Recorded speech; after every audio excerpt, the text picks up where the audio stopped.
Hello and welcome to Gnostic Warrior Radio, broadcasting from GnosticWarrior.com in San Diego, California, to around the world. I'm your host, Mo, and today on the show again we have Jordan Maxwell from Los Angeles, California. Jordan remains today a foremost scholar in modern esoterica, including the subjects of secret societies, astrotheology, conspiracy theory, and comparative mythology. His research and ideas, spanning over a generation, are found across various mediums and are an integral cornerstone for any alternative scholarship.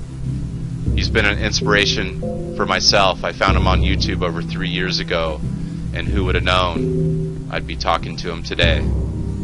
How you doing today, Jordan? I know it's been about 2 weeks since we had last talked, and I know we're having a heat wave here in California. I'm here at the beach in Carlsbad in San Diego, and it's only been about 75. I know LA's been pretty hot. Has it been hot up there? Yeah, it's about somewhere. I got over 100. I mean, I've been in Los Angeles when it was 113, but it's gotten up to 90, 95, which is kind of warm, but it's still livable, happily.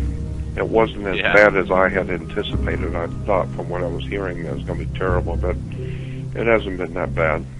Thank goodness. Yeah, no, we're in Southern California. A lot of people don't know it because I know a lot of people listen to you, Jordan, around the world in this podcast. There's a lot of desert around here, so people are hearing these, soaring temperatures, and those 115, 120 degree temperatures. They're in Los Angeles. There's deserts in Los Angeles. I'm in San Diego. I'm at the beach, and it's actually the desert. It's mainly desert here. That's right. Mm-hmm. Well, Southern California itself is the West, and anybody who knows America, when you talk about going out west, you think of Arizona, Nevada, Wyoming, desert areas, vast areas of stretches of land for hours on end. You can drive for 70 miles an hour for 2.5 hours in Los Angeles and still be in LA. It's a big place. But we're in a desert, and so water is that's the most important thing, is the water in the desert.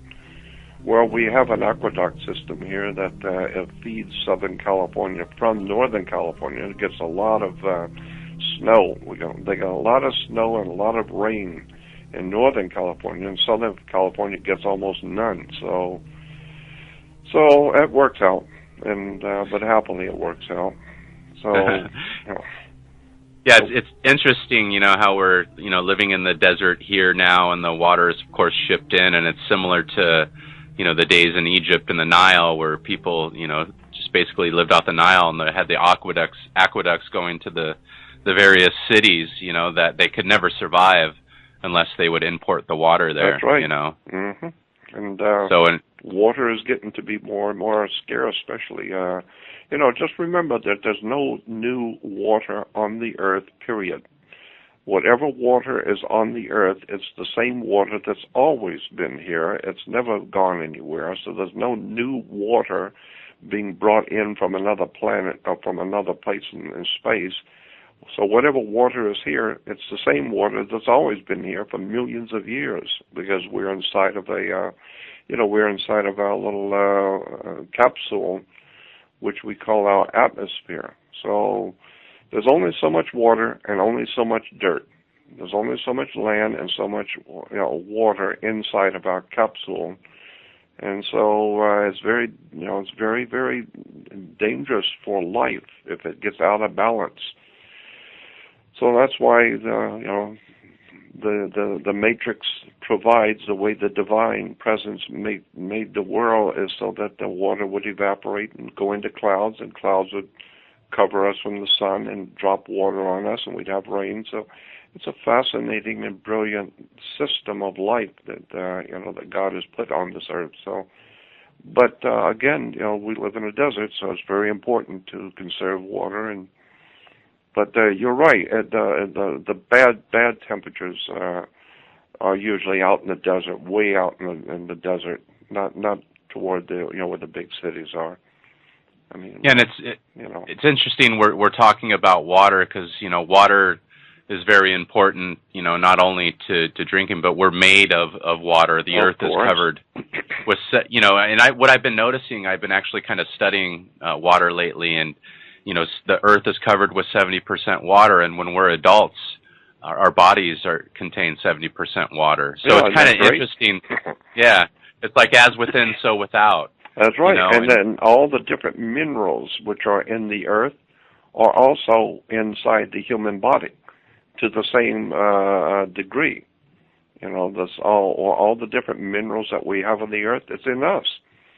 So obviously we were made of the earth because all the minerals that are in the earth and the water at the same amounts are in the human being also. So it's just interesting. We are an earthbound creature. Of course, we do have people who have lost their minds and who know that they are destroying the earth, and therefore they want to get off the earth and go to another planet. But unfortunately, we are humans. We're made of the same material that the earth is, and so for people in NASA and all of these other people who want to go out into space and I've heard the Nazis talking about that, and the SS and the Gestapo talking about that a long time ago, about how mankind needs to go to the stars. We need to move out into the stars and populate the heavens.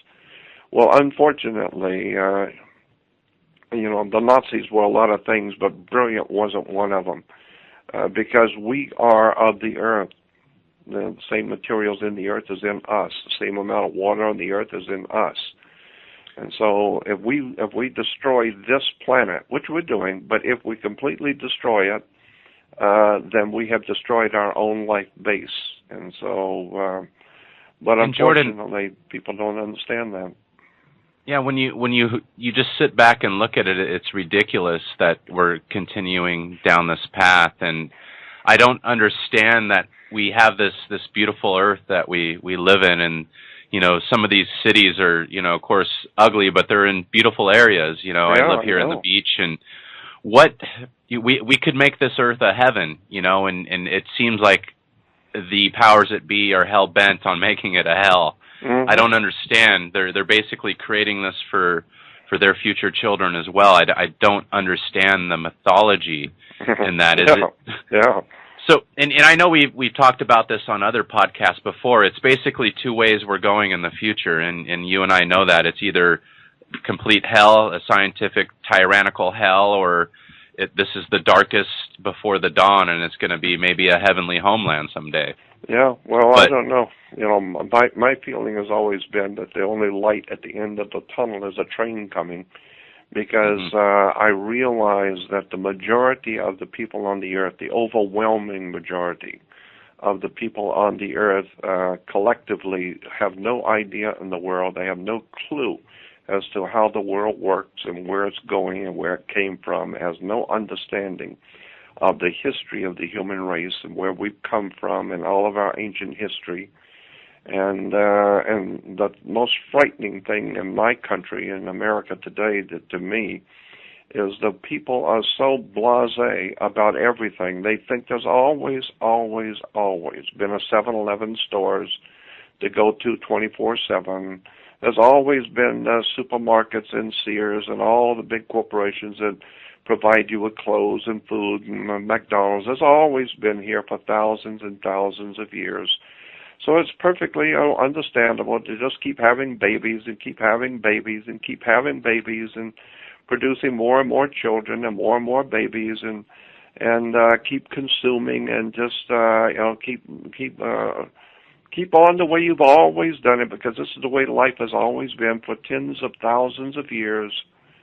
When nobody seems to realize, just having a toilet, that's the most unimaginable thing on the earth.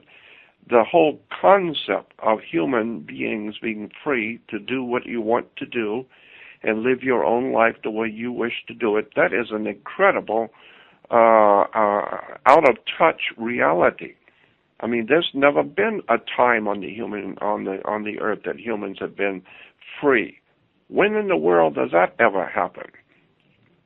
The history of the human race is absolutely replete with tyrannical warlords, masters, kings, rulers, royalty, potentates, who the masses of the world crawl on their knees and beat themselves with sackcloth and ashes and crawl on their knees just hoping to see the Queen Mum as she drives by in her golden chariot. It's astounding, how this stuff really works. I'm just amazed how the people think that the world has always been the way it is and always will be, when I know that, America, the way it is today, did not exist 60 years ago. And 60 years before that was even totally different. So where we're going as a human race, people need to wake up. My God, and just keep having babies and having more and more babies and reproducing more and more children. And then, and the incredible masses and masses of people that require more and more food, more and more water, more and more reproduction, more and more stability, until finally one day the earth is going to be filled with hundreds and hundreds of millions of people that all they know how to do is reproduce and drink and eat and reproduce and believe that the world's going to go on forever and ever and ever. This is the way it's always been. Well, history tells us that there are great calamities which come on civilizations for thousands of years, and this is what's happening. This is where we're heading. So it's unfortunate, but people have no clue as to what's going on the earth. And the last great hope for the whole human race, as far as I was concerned, is the United States of America, the great country and the great republic, which, tried to give freedom and liberty and justice and protection to all peoples to come and be free. Well, that's gone. That's over. It's finished. Moved on to other things now. So, at my old age, I'm looking back on the world and studied it for over 53 years, and I'm telling you, it's frightening when you see the whole human race totally oblivious to the history of the world, to the history of where we are, in fact, as human beings on the earth today, and where we're going, whether you like it or not, where it's heading.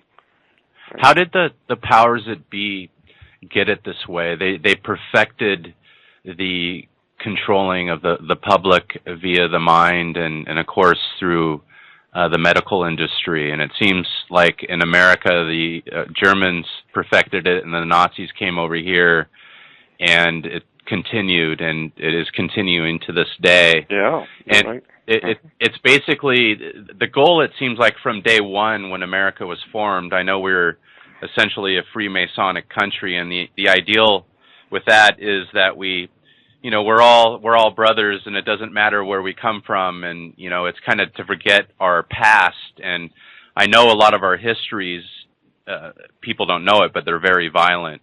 Each one of us, whether you're a different race or DNA or whatever, each one of us comes from probably countries and lands that are very violent, and even here in America, it has a violent history.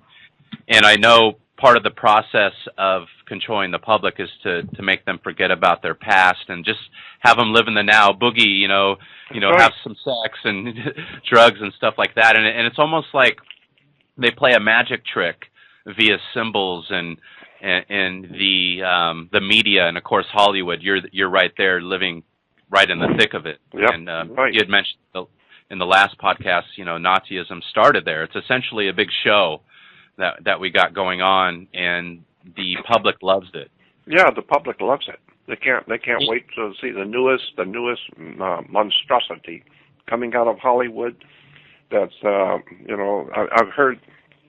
I've talked with producers and motion picture people over the years, and I've known some of the biggest and most important ones, and they tell me, that you cannot have any movie that without having sex in it. You've got to continue to have sex in movies, period. And you've got to have violence. You've got to have all kinds of violence in movies. It's just required because this is the way they feed America. This is the way they feed the psyche of the people. And so, haven't they always done this, like in the Roman times with that's right. and it's just basically a perfection of this science to where it's now on our phones, wherever we want it, when we want it. Now we can get and feed our beastly needs and stuff, and it's obvious that most people are choosing to, instead of feed their spiritual and mental needs, they're feeding their lower needs, their beastly needs, and they're just playing that on the American people. Well, of course they are, of course, and it works too, doesn't it? It works real well. It works very well.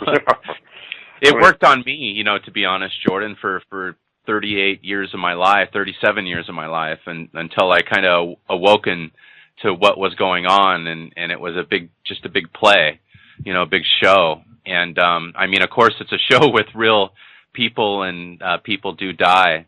And it seems like they realize that what you had mentioned at the beginning of the podcast, that people keep having babies and babies and babies, and it's kind of like a mindless consumption society. But the powers that be realize that, and it seems like in the background with the scientific medical dictatorship, they are slowly inoculating these people, through the vaccinations or whatever. So basically, the goal is to have less people on Earth. I mean, if they keep continuing letting all these people have kids and not be able to take care of them, then we're going to be in a bad place. Don't you think the powers that be realize this, and that's why they're doing the things that they do? Well, that, obviously. And then, but I would take it a step further. That's why there's a space program. That's why there's a space shuttle program. That's why there's so much interest now in setting up a space station, which they have now, and from the space station to ultimately to move on to Mars, because the powers that be on the Earth realize that the human race collectively has an IQ of 40 and will ultimately, like a disease, destroy the Earth they live on, because they are ill-informed, unread. They couldn't care less about their fellow man. They couldn't care less about anything but eating, playing ball, watching the ball game. And eventually, there will be hundreds and hundreds of millions, if not billions, of people who collectively couldn't care less about anything. All they want is just to drink water and to be able to reproduce and eat and be entertained and have television and movies. And so the masters of this planet realize that they're going to have to get off this planet because it's totally out of control. They've done this to the people. They've caused them to think this way. They've taught them how to think this way in schools so that they can be just blind consumers.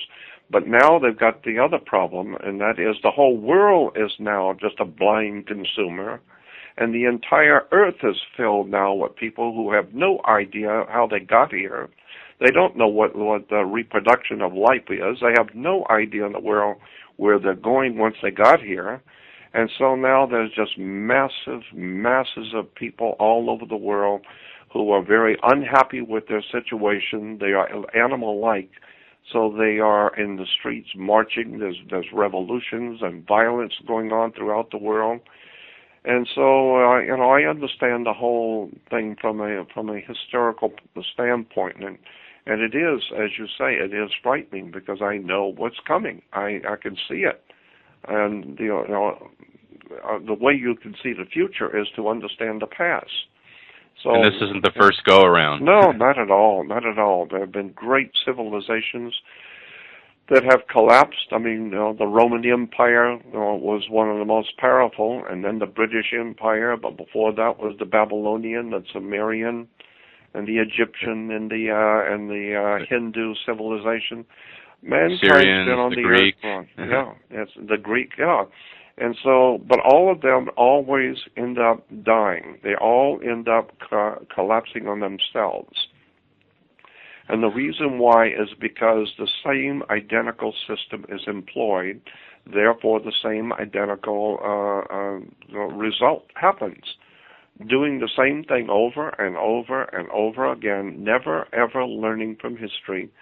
And now we're doing the same thing that the Greeks did. We're doing the same identical stuff the Romans did. and the Roman Empire collapsed in the 5th century. Well, that's where we're heading. People, who was it, Santayana said, those who will not learn from history are bound to repeat it. Well, we are not learning from history. We're not learning. We still are on the same hell-bent, my God is better than your God, my army is bigger than your army, and this is male chauvinist. We're going to teach everybody else who the boss is here, and and we're talking about Al Capone, mafia, all the different gangs and all the different gangs in prison. It's a mentality that the human race has been bestowed upon the human race in this. It's always led to ultimate, total collapse and destruction. Always has. And then there are certain people who lived through it all. Somehow or another, they lived through it and they reproduce. And so we still have Greek today. We still have the Greece today.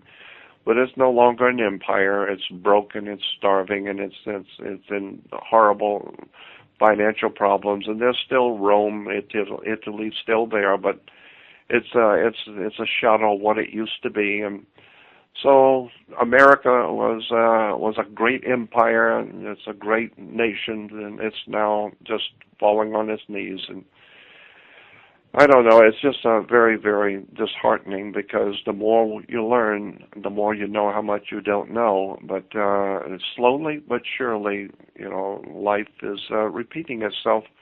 And the people, as I said, Americans today have the ability to go on the web, to read and to study. They have libraries, and we're more ignorant today than we've ever been in our lifetime. I mean, people have no idea in the world where they are. They can't find their own country on a world map.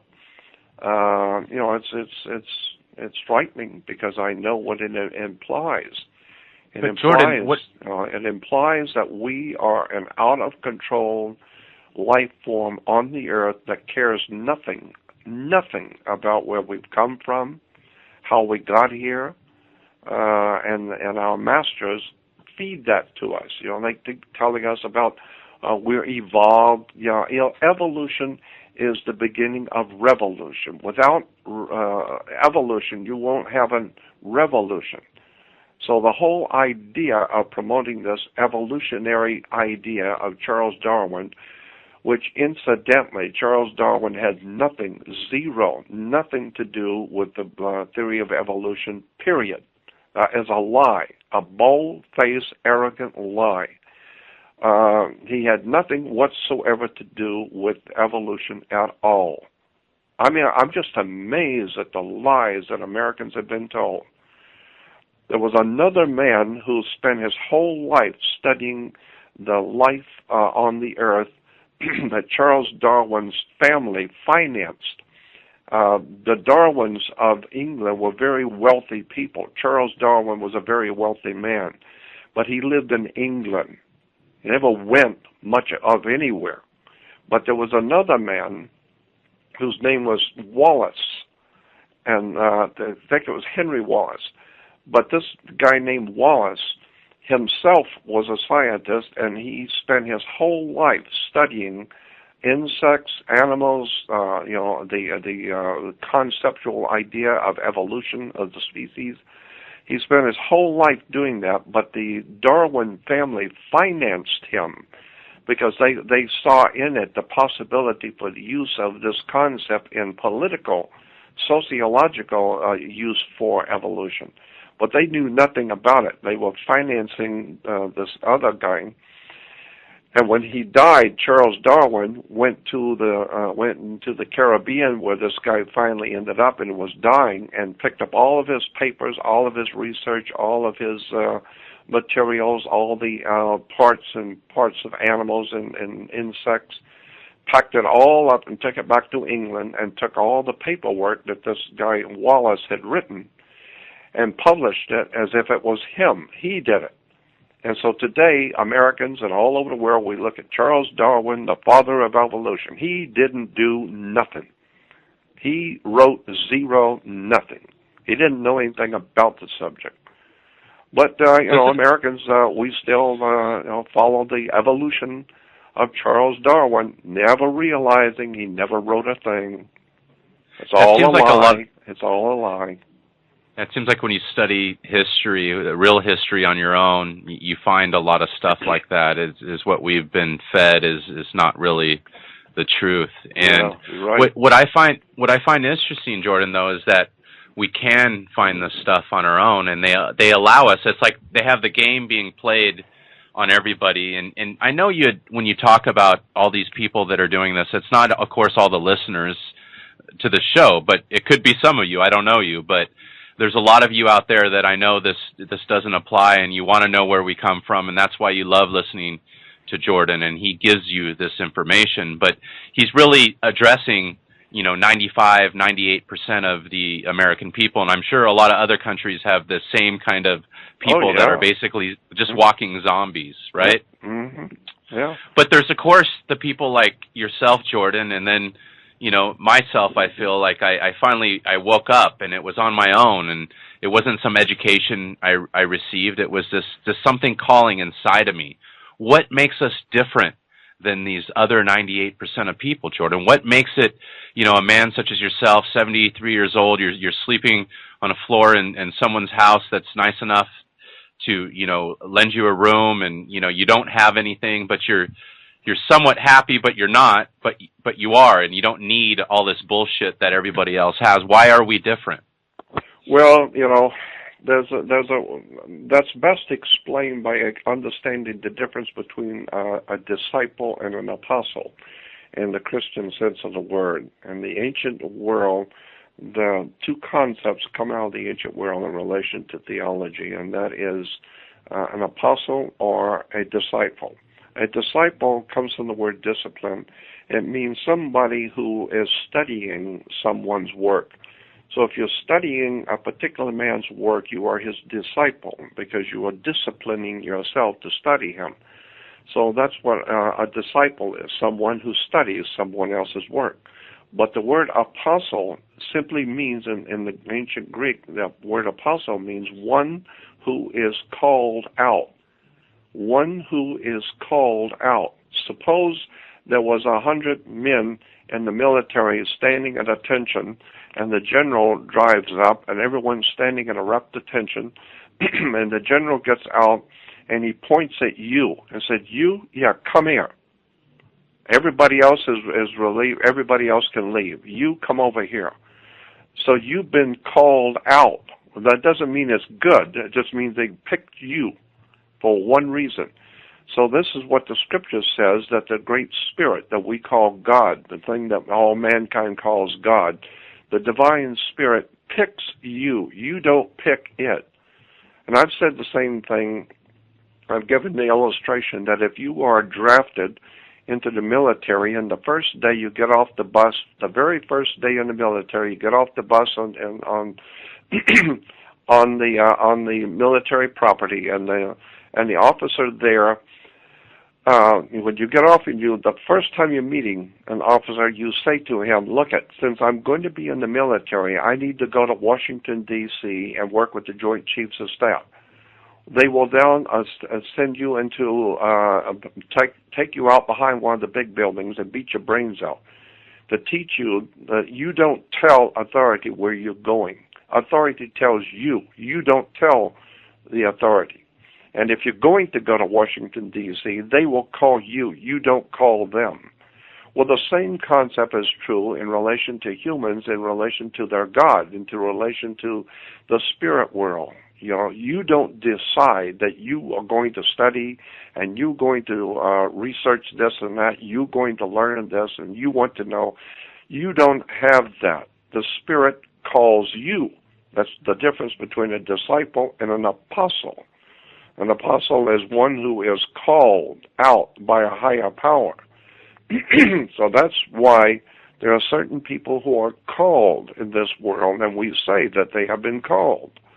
By who? By what? You say, well, they're inspired. The scriptures are inspired.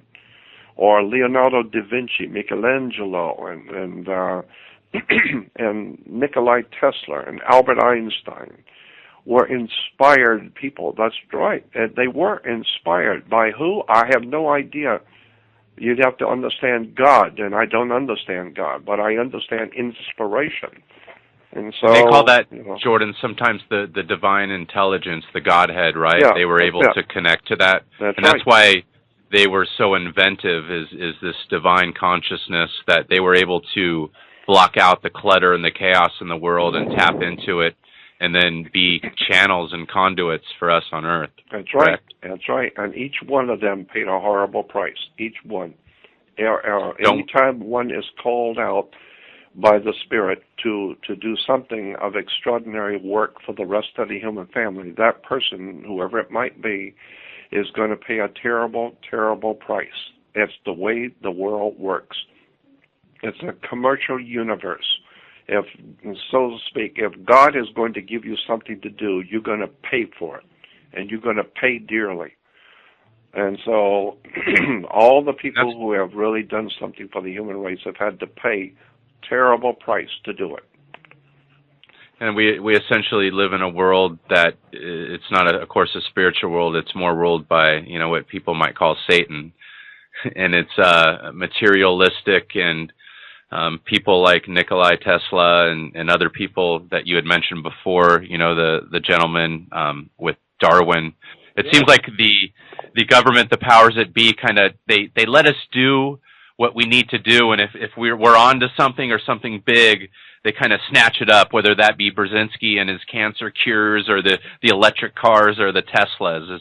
Is this something that's always happened, where the powers that be come and snatch up your... I'm sure of it. I'm sure of it, that they will allow to see what the human family will come up with. They sit and wait, and this is why the second most important...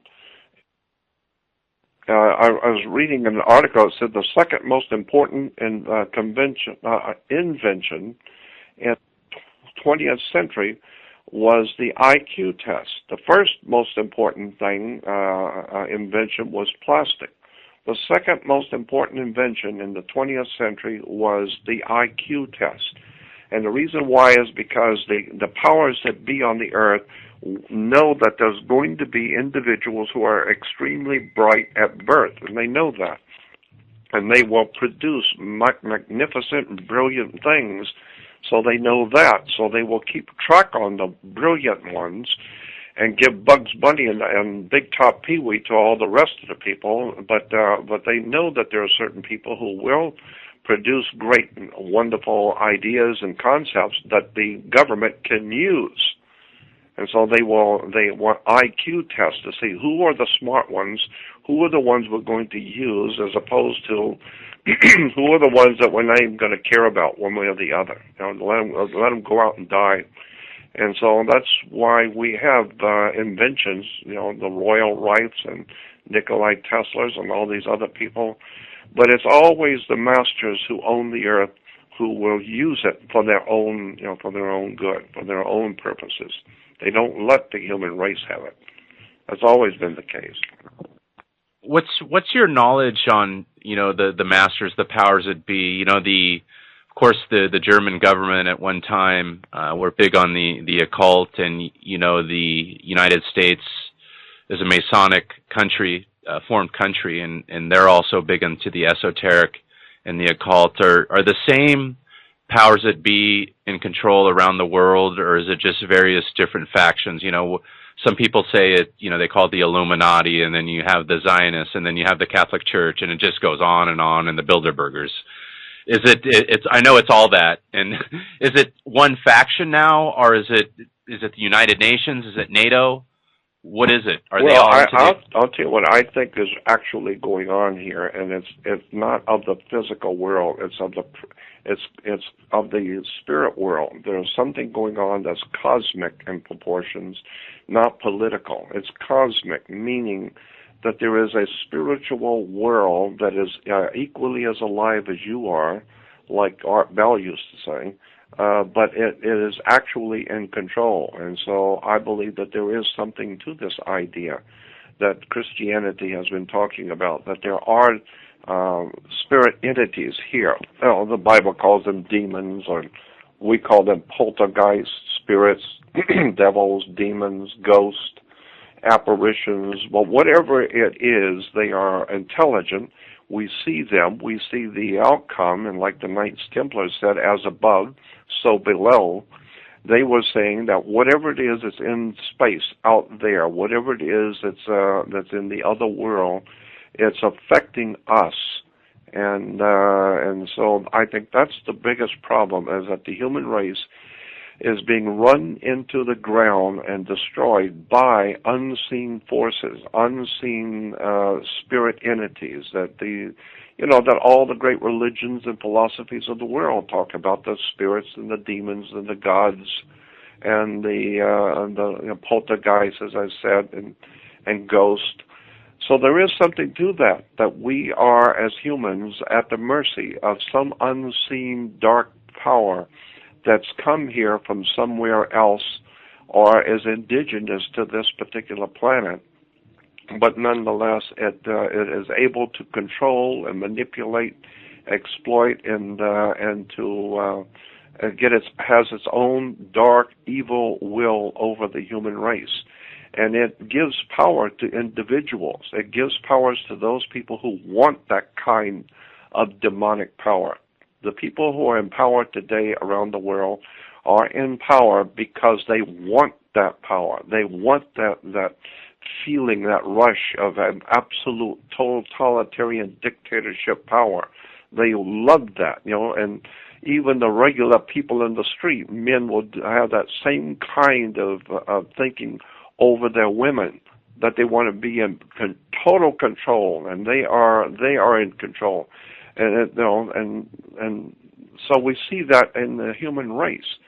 People, generally speaking, are animalistic. We always revert back to our animalistic beginnings.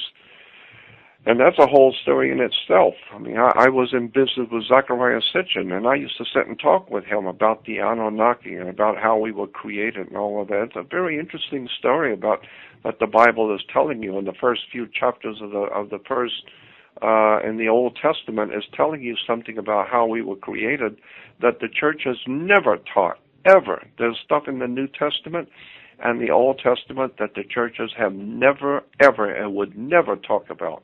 That's right there in your face. So, when you begin to research and study these words and terms and symbols and ideas in the Bible and all the ancient holy writings of the world, you begin to see that there's a world of knowledge you've never been privy to know about. And it's because the government and the churches and the institutions of education purposely do not want you to know, purposely do not want you to understand, so they can control you. I learned this a long time ago. Yeah, but what I find really fascinating, Jordan, is that some of us are able to break through that matrix, and some of us, like you had said, are called out to be apostles. Some are disciples, and some are just nothing. They're just zombies or whatever you might want to call them. But some of us are, I feel, able to become apostles and see through it, and we're called to a higher power. Are we called by angel spirits, light spirits, different spirits from these dark spirits that are controlling everybody else? Well, I guess that's good and bad ones. So the bad ones know who to pick. Right? They look around the earth and see somebody like them, so they'll hang out with that guy because he's bad to start with, and so we'll help him even be worse. And good ones, the good spirits see the ones who are like them, and they feed and promote them. So. Yeah, you used the term a couple of times, and it's true because it's being used everywhere. Zombies, that's an interesting term, zombies. And the reason why that is now in movies and television shows and people are using that term zombies is because all land, I don't know about the rest of the world, but in America, all land, all dirt that you walk on, all land in America is under cemetery law. Go back and talk to anybody who knows anything about international banking and real estate. You need to understand that all land in America, North America, is operated under what is called cemetery law. And therefore, land is considered to be cemetery because all people die in America. People die. And where are they buried? They're buried in the land. They're buried in the earth. So all land is considered cemetery property. Well, and if you are walking around and talking in a cemetery, you must be a zombie. That's why we got the word zombie. That's where it comes from. It's under real estate law that all land in America is under cemetery law. And that's interesting you say that, because I believe the word mortgage is actually it's death. That's right. It means death. That's right. It's a gauge is a bill, and a morgue is where you kill it. So it's a mortgage. Morgue is where you lay something when it's dead. Yeah, mortgage. So there you go. It's a mortgage. Yeah. I mean, everything's a word play. Of course it is. And if you think about it, you're talking about hidden dimensions. And our words vibrate. Everything they've known this for a long time. So our words could kill, they could love. These words that we say, they're magic. Well, of course, put the letter S in front of word. It becomes sword. Because words sword of our tongues. Yeah, swords. The tongue is a sword. You can use your tongue to put someone to death. You can, you can use your tongue. It's an unruly member, like the Bible says. An unruly member. You got to watch what you say, because you can hurt other people. You can hurt their lives. You can destroy their marriage. You can destroy other people. But just a word with an S in front of it is a sword. So people do not realize that we are word-controlled creatures. Even in our own heads, it's important, the words that we use, if not more important, because they manifest on the outside. That's exactly right. Yep, you're right. It's an extraordinary story about how the human race actually operates. And, when you understand that life is a business, and this is why it's so interesting when you begin to break down words. Life is a business. And that's why whatever I'm doing in my life is none of your business. Right? Yeah. Yeah. No, I've always thought about that. I always kind of treated my family as like a little mini corporation, because I know that, America's USA Inc. and everybody else is a business. Everywhere I go is a business transaction. Every time I get gas, it's a business transaction. That's right. Everything is a damn business transaction. That's right. It's just business. Now, what I'm doing and transactions I'm doing with whoever you don't know, it's none of your business. And so, therefore, if you're going to get married, now that's a mucky business. And if you're going to get married, you've got to have a license. Why? Because it's a business. And now you're going to take on a partner in a business. And therefore, taking on a partner in a business, that's fine, as long as you get a license. It's called a business license. And so once the state gives you a business license, you're now under maritime admiralty law. You're now under the law of money, and on the law of money. Therefore, if this partner that you took on, you thought it was such a clever and wonderful idea to take on this partner and sign a contract and get a license to open up a new business, and if it doesn't work out, you're not going to the Lord, you're going to court. And you better bring your money and your home and your car and everything you own, because it's just business, like the mafia says. So therefore, getting married is a business. You're taking on a partner. And that's why, and if you look at marriages, I know the number's higher, but they say 50% of them fail. That's just like businesses, right? You open a pizza shop. That's exactly right. And whoever you hire for that cook or that head cashier really makes a big difference, you got that right. That's exactly right. And you'll find out the hard way that you should have done some research before you went into business with that person. And so that's why when you have an offspring, you have a child, that child by law, according to the law, maritime admiralty law, is called the law of commerce, the law of business. It operates on the earth. Well, when you have a child, that child is called a human resource, because you have produced a new product, and it has a birth certificate. And on the bottom of any birth certificate, at the bottom left, you will see it, the birth certificate is the property of the Department of Commerce. You are a human resource. You have manufactured another human, and the woman has delivered the product. That's why all ships are called she, because all the ships of the sea are called she. You hear captains say, oh, she's a very good ship and she's seaworthy, etc., etc. Why? All right. Yeah, she. And all captains of all ships, the airship, rocket ship, sailing ship, doesn't matter. A captain of a ship. Ships are female because she delivers the product. And so you manufacture while she delivers the product. And therefore it's a business. You produce a new product, and that product now is the ownership of that property is now owned by 3 different corporations. You, your wife, and the state that gave you the license to do business. So there's a third one in your marriage, and that third one was the one who gave you permission to produce the new product. Therefore, if you do anything that's not in the corporate world right, the third party who has the ultimate power, who gave you the permission and the license, can come in and take that product. They can come in and take the child. Why? Because it's not your child. They gave you permission to produce a product. It's a business. And now it's their business. Now they will take the child. Why? Because the way the world works is not what you think. Nothing works the way you think it does. That's you know what, Jordan? The people have no idea in the world what's going on. Everything you speak of, I've been through. I've been divorced. My first marriage, I went into it blindly and wasn't really thinking. I was thinking with my lower I know. half. All men do. Yeah. And okay, so I went through that and went through a terrible time and had the children and so forth.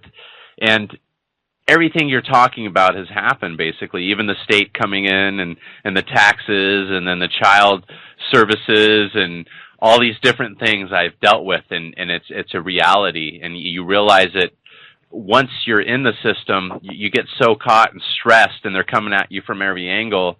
And then when you start studying it, you realize how exactly it works. And what I realized a while ago is that the only way out of it is either A, you drop out and you keep your expenses as absolutely low as possible and you live on basically nothing and try to do what you can just to make a little bit, or you make a decent amount of money, because money buys you out of our slavery to the system. Because if you don't have money, you can't eat. If you don't have money, you can't pay that water bill. You can't pay that electricity bill. That's right. Mm-hmm. So it's literally they set up a system where we're free to an extent depending on how we set up our lives and live them. And how much money you got? Well, that sounds like the Roman Empire. It sounds like totalitarianism, and this is why it's just extraordinary how we change so much from generation to generation. But the more we change, the more we stay the same. We're still making the same mistakes we've always made for thousands of years. If you read some of the old ancient writings, the cuneiform writings from the ancient Sumerians, we're talking 6,000 years ago in the ancient Middle East, they talked about all the same problems men have with the women have with their children, and the children have with their fathers, and all the same problems with the government is corrupt, and the people who are our leaders are all corrupt, and they're all using each other, and there's immorality everywhere, and there's and injustices everywhere. Read all those ancient writings of the ancient world, and you think, well, hell, that sounds like Los Angeles. That sounds like what we are today. And it talks about how men will, we were talking about marriage and being a business. That's why we use the term men fall in love. When you fall in love, in other words, you fell for it. And so you fell in love, meaning that it's a business and you bought into something, not realizing that it's a business. I mean, it's a part of human life to fall in love and to be attached, attracted to another. But you look at it as a business, because that's exactly what it is. If you don't think so, that's why you go into court with your partner. These are words that are used in business. Yeah, and I'm on my second marriage, Jordan, and that's how we actually treat it. My wife and I, we treat it as a business, and she has her roles and I have my roles, and we kind of perfected them over time. So actually, I'm in a relationship in one of those few marriages where I'm allowed to do kind of things like you're doing now, and she goes and takes care of the house and makes dinner and takes care of the kids and all that stuff, and she's happy because I'm able to take care of the money and bring it into the house, and she's not a materialistic little bitch that all she needs is money and give me this and give me that. So I have one of those lucky few, and I know there's a lot of women out there, but they're far and few between. Yeah, and women are the most powerful drug to men, and they've a lot of men have fallen. They've always been stronger than men. Women have always been far more capable than men. But the women use their femininity to control men. I know that. I understand that. I don't have any problem with it. I understand it. But it's a fact of life, how the world works. Let me give you another example. The United States of America is a company. It's a corporation. Well, all corporations have to have a president. Well, we got a president. He's president of a company, a corporation. And that's why in the Marines, they call it the Marine Corps. It's a Marine Corporation. Merchant Marines. Merchant Marines were men who were on ships all over the world for business, called Merchant Marines. Today we just call them the Marines. No, they were merchants. We even refer to them as merchants today, So they're doing the corporation's work. Yeah, it's a corporation. It's a company. And so when you come into this country, if you come into this country and making money, come across the border illegally, and you're undocumented, we refer to you as an alien. Why? It's because you're not coming into a country, you're coming into a business. You're slipping into General Motors late at night, and they didn't hire you. They didn't want you there, but you came in anyway. So therefore, the corporation called United States can put a lien on you. It's called a mechanic's lien. And so they put a lien on you, meaning that you are not in the corporation, but you're making money here, so they're going to put a lien on you. It's a banking term. It's a banking term. They put a lien on your property, and your property is you, your body. So they put a lien on you, and now you become known as an alien. That's why, my parents were from Canada, and they had a green card. That was their alien green card. That's right. They had a lien put on them, and it was called an alien. So and therefore, they called it a green card. Yeah, well, a green card, yeah, because that's what money is. It's green. So you need to understand how the world actually works, and this has been the biggest frustration of my life. That people look at me when I'm talking to them as if I've got three heads. They have no idea what I'm talking about, how words are used to manipulate the whole human race.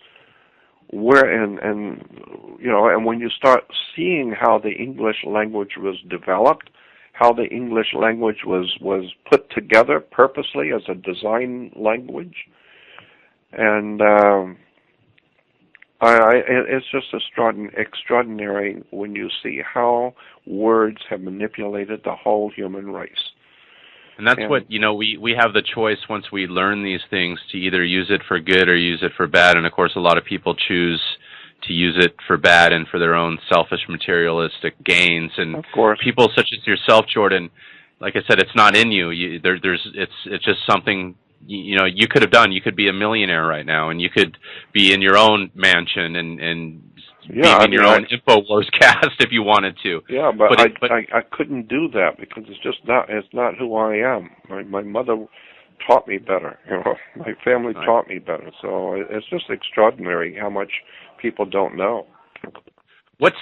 Jordan, I know we're going to be wrapping this up right now, and there's a lot of people out there that have been kind of wondering, what's next, what's going on. I know you were doing that previous show for a little while, and it looks like that's going to be on hiatus. I know you mentioned something before we started the show, that you're thinking about, the next steps. Do you want to leave it at that, or do you want to kind of leave the audience with something so they understand where you're at and where they might be able to see you besides, of course, here on Gnostic Warrior? Well, I was doing this podcast. I really didn't want to do it. I was actually talked into it by my two friends who kept promoting me and wanted me to get out and do radio, and I told them I didn't want to do it, and they kept telling me until finally I gave in. And the reason I didn't want to do it is because I know anytime I do anything in the public eye, I'm going to be attacked. I'm going to be attacked by people who see me as a threat and who will threaten my family. They threaten me, and so I don't want these. I don't want to live like that anymore. I'm tired of losing my family and losing everything and sleeping on the floor and having nothing and being called names and being lied about and threatened and maligned and lied upon. I'm tired of that. I don't want it anymore. I don't want to be here anymore. I've paid a dear price doing what I thought I was doing was helping my fellow man. What I was doing was looking for trouble. And so that's why I've had to drop the podcast I was doing, because I'm being threatened in court. I've got people who think that they own my body and they own my voice, they own my brain, they own me, period. And they've said that in court. We own the man, Jordan Maxwell. We own him. And he's ours, and he cannot speak to anyone. I've been told that you cannot go to a restaurant and meet people in a restaurant because we own you. And anything you might say in a conversation with your friends having dinner is our property. We own your body. We own you. This is what these people are saying. And therefore I can't go out, I cannot talk to anyone, I can't do anything, and every time I do a radio show, I get lawsuits against me, I get threats and phone calls against me.